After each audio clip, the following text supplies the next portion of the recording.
स्वागत है आप लोगों को हमारे चैनल में। और आप लोगों को बता दें कि आज मैं चैप्टर नंबर 1 क्लास 10th का साइंस बुक का जो पिछले हमने वीडियो को कवर कर रखा है, तो उसका जो इम्पोर्टेंट टॉप क्वेश्चन है उन सबको लेकर आज हम चले हैं। 5 से 6 क्वेश्चन को आज हम डिस्कस करेंगे। तो सबसे पहला जो हमारा क्वेश्चन है, इनमें से हमारा 2 टॉपिक छूट गया था, संक्षारण और विकृत गंधिता। तो इनको मैं शॉर्ट में ही बता दिया करूँगा कि क्या है। मैं शॉर्ट वीडियो के माध्यम से भी आप लोगों को संक्षारण और विकृत गंधिता के बारे में बता सकते हैं। तो सबसे पहला हमारा क्वेश्चन है कि वायु में जलाने से पहले मैग्नीशियम रिबन को साफ क्यों किया जाता है। सबसे पहले आप बता दो, आप ही हमको बता दो कि यदि कोई वस्तु कहीं रखी है तो क्या ऐसा बात है कि वो पूर्ण रूप से शुद्ध व स्वच्छ हो।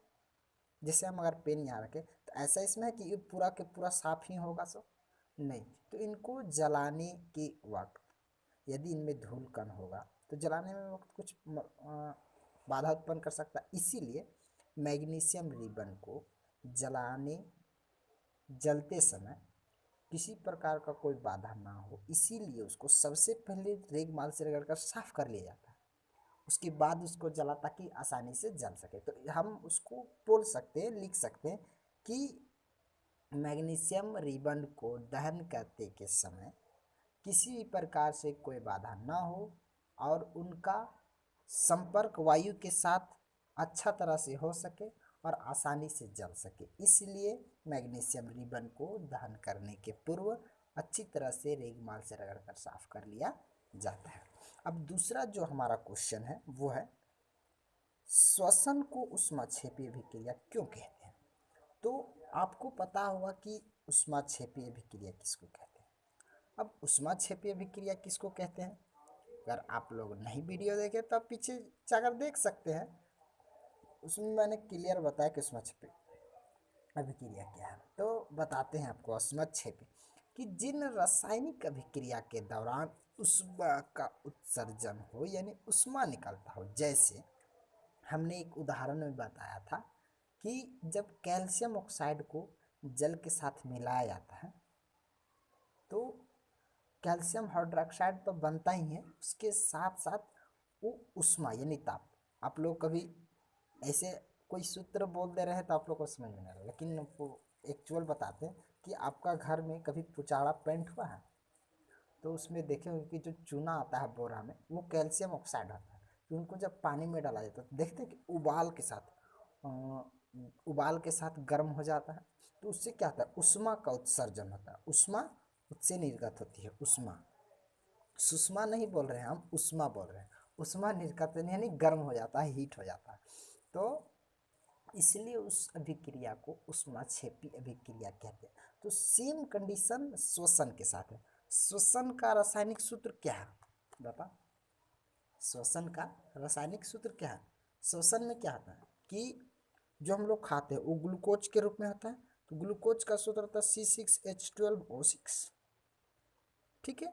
उसके बाद क्या होता है, हम लोग वातावरण से ऑक्सीजन ग्रहण करते हैं और जल ग्रहण करते हैं। ये जब समिक अभिक्रिया करता है तो वो क्या में परिवर्तित होता है। यहाँ लंबा लंबा लिखना पड़ेगा इसलिए यहाँ नहीं लिख रहे हैं, चलो यहीं लिख देते हैं। CO2 यानी कार्बन डाइऑक्साइड जो हम लोग छोड़ते हैं, उसके बाद जल बनता है H2O। इसके साथ क्या बनता है, ऊर्जा।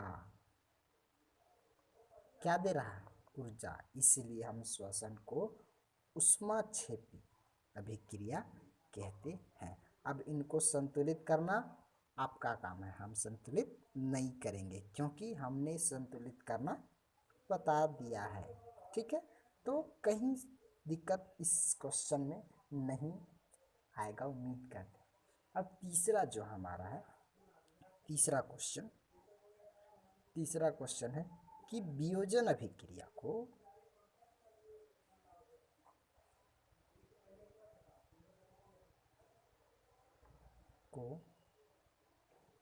संयोजन अभिक्रिया के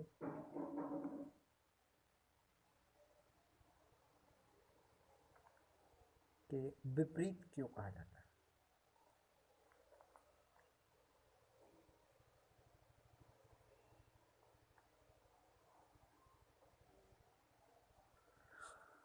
तो आपने पढ़ा होगा तो आपको पता होगा अच्छी तरह से, एक ही बात को बार बार रिपीट हम कर रहे हैं कि पढ़ा होगा पढ़ा होगा। आपने पढ़ा ही नहीं तो पीछे सबसे पहले जाके देख लो, उसके बाद क्वेश्चन बनाने के लिए निकलना भाई मेरे। सबसे पहले पीछे वाले वीडियो देख लो, इसके बाद आपको तो देखने की आवश्यकता नहीं, इन सारी क्वेश्चन का हल आपको यूं ही मिल जाएगा। तो बोलता है कि वियोजन अभिक्रिया, तो सबसे पहले आपको जानना होगा कि वियोजन अभिक्रिया क्या है, संयोजन अभिक्रिया क्या है। तो सबसे पहले वियोजन अभिक्रिया की बात करो या संयोजन का, तो हम लोगों ने सबसे पहले तो संयोजन देखा है। चलो संयोजन से ही शुरू करते हैं। तो सबसे पहले मैं आपको बताता हूँ संयोजन अभिक्रिया कहा है। संयोजन अभिक्रिया एक अभिक्रिया का प्रकार है जिसमें कि दो या दो से अधिक अभिकारक मिलकर एकल उत्पाद का निर्माण करते हैं। संयोजन अभिक्रिया क्या होता है कि दो या दो से अधिक अभिकारक मिलकर एकल उत्पाद का निर्माण करते हैं। लेकिन वियोजन अभिक्रिया क्या होती है कि एकल अभिकारक, इसमें देख रहे थे संयोजन अभिक्रिया में देख रहे थे, संयोजन में क्या होता,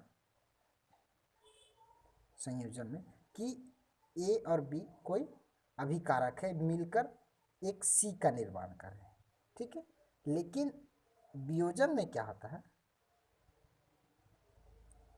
सी एक अभिकारक है और वो अभिक्रिया करके ए और बी यानी दो या दो से अधिक प्रोडक्ट का निर्माण कर रहा है, यानी उत्पाद प्रस्तुत कर रहा है। तो क्या उल्टा नहीं, इसमें एक दो या दो से अधिक मिलकर एक बना रहे हैं, लेकिन एक टूटकर दो या दो से अधिक दे रहा है, तो इनको विपरीत कहा जाता है। इसीलिए वियोजन को संयोजन के विपरीत कहा जाता है। तो इसको आप अच्छी तरह से देख करके उदाहरण सहित आप लिखिए तो बेटर होगा। और ज़्यादा कोशिश कीजिए कि बिना कहीं देखे अपने लैंग्वेज में लिखें, ताकि उनको याद करने की बिल्कुल आवश्यकता नहीं पड़ेगी। मैं तो बोलता हूँ कि अपने भाषा में लिखो तो कहीं आपको कोई दिक्कत नहीं होने वाली है। उसके बाद हमारा जो नेक्स्ट है चौथा क्वेश्चन, वो है लोहे की वस्तुओं में हम पेंट क्यों करते हैं।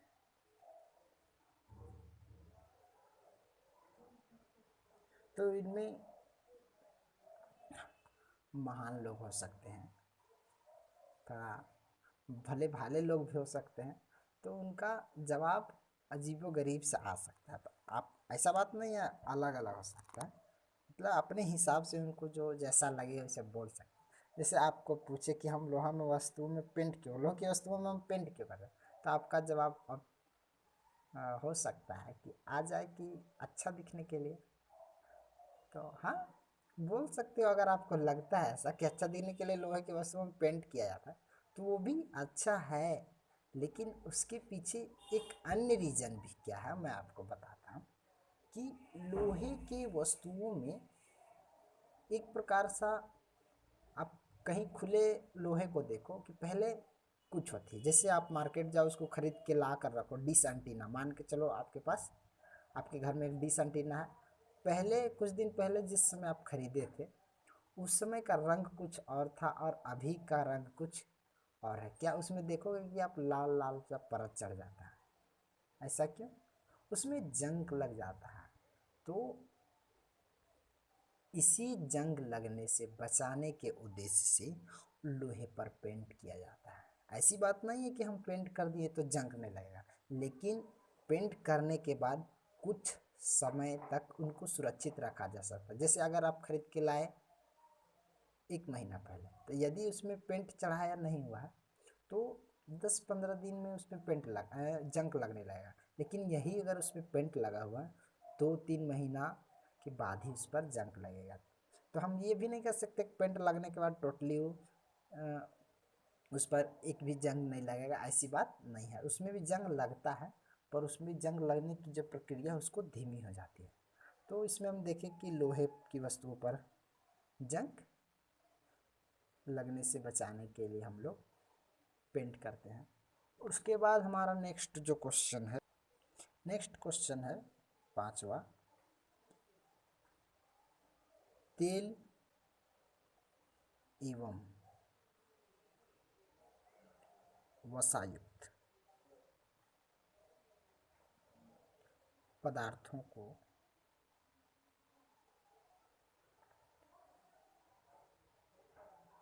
नाइट्रोजन से प्रभावित क्यों किया जाता है, क्यों किया जाता है? तो इस क्वेश्चन को जवाब देने के लिए मैं आपसे एक बात पूछता हूँ कि आप लोगों ने कभी कुरकुरे खाया है? कुरकुरे या चिप्स? तो उनके पैकेट को आप ज़रा गौर से देखिएगा कि जितना बड़ा पैकेट दिखता है, क्या वास्तव में उन पैकेट में भरा होता है कुरकुरे या चिप्स?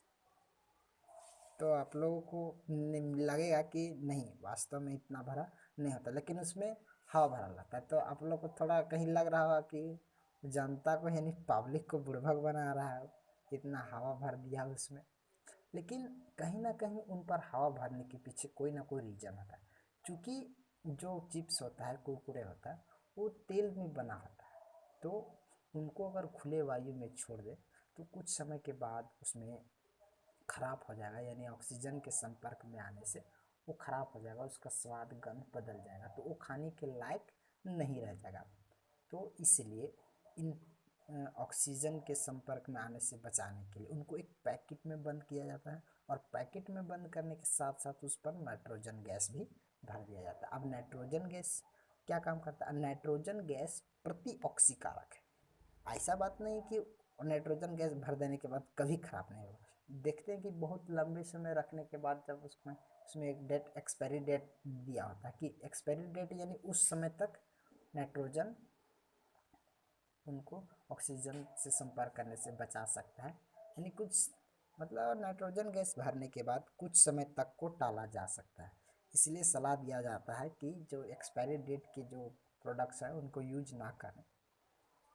तो हम कह सकते हैं कि नाइट्रोजन गैस से प्रभावित इसलिए किया जाता है ताकि नाइट्रोजन गैस एक प्रतिऑक्सीकारक का काम करता है, जो कि ऑक्सीजन से संपर्क को बनाए रखने में थोड़ा कम करता है, जिससे कि तेल एवं वसायुक्त पदार्थ खराब होने से बचते हैं। तो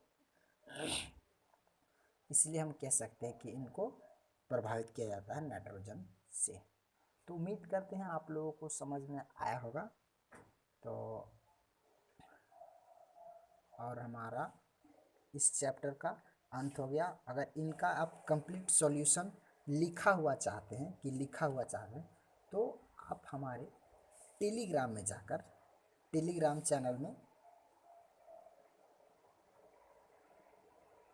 उसमें जाकर आप खोज सकते हैं इन सारे क्वेश्चन का हम एक एक करके पीडीएफ के माध्यम से हम वहाँ डाल देंगे, तो आप वहाँ से जाकर आप लिख सकते हैं। और हमारा एक क्वेश्चन और भी है जो हम छूट रहा है, जो इम्पोर्टेंट है कि ऊष्माक्षेपी और ऊष्माशोषी अभिक्रिया क्या होता है, उनको एक एक उदाहरण के साथ समझाएं। तो ऊष्माक्षेपी हमने अभी बताया था ऊपर ही कि ऊष्माक्षेपी अभिक्रिया का जिस अभिक्रिया के दौरान ऊष्मा का उत्सर्जन होता है तो उसमें हम ऊष्माक्षेपी अभिक्रिया कहते हैं। जस्ट इसका विपरीत ऊष्माशोषी अभिक्रिया क्या होता है कि जिस अभिक्रिया को संपन्न होने में ऊर्जा, ऊष्मा, ताप की आवश्यकता पड़ती है तो उसे हम ऊष्माशोषी अभिक्रिया कहते हैं। तो इनका एक अच्छा से उदाहरण दे करके आप लिख सकते हैं। तो बाय बाय, फिर से हम नेक्स्ट टॉपिक के साथ मिलेंगे और नेक्स्ट चैप्टर के साथ भी। तो बाय। और इसमें हमारा 2 टॉपिक छूट गया जिसको हम शॉर्ट वीडियो के माध्यम से डिस्कस कर देंगे। आप लोगों को चिंता करने की कोई आवश्यकता नहीं है, और जितना बताते हैं पढ़िए, मस्त रहिए, स्वस्थ रहिए। बाय बाय, फिर से मिलेंगे हम नेक्स्ट वीडियो में। अभी तक वीडियो को लाइक नहीं किए तो कर दिए, क्योंकि हमारा मोटिवेशन का स्रोत तो है ही। लेकिन चलिए बाय, थैंक यू।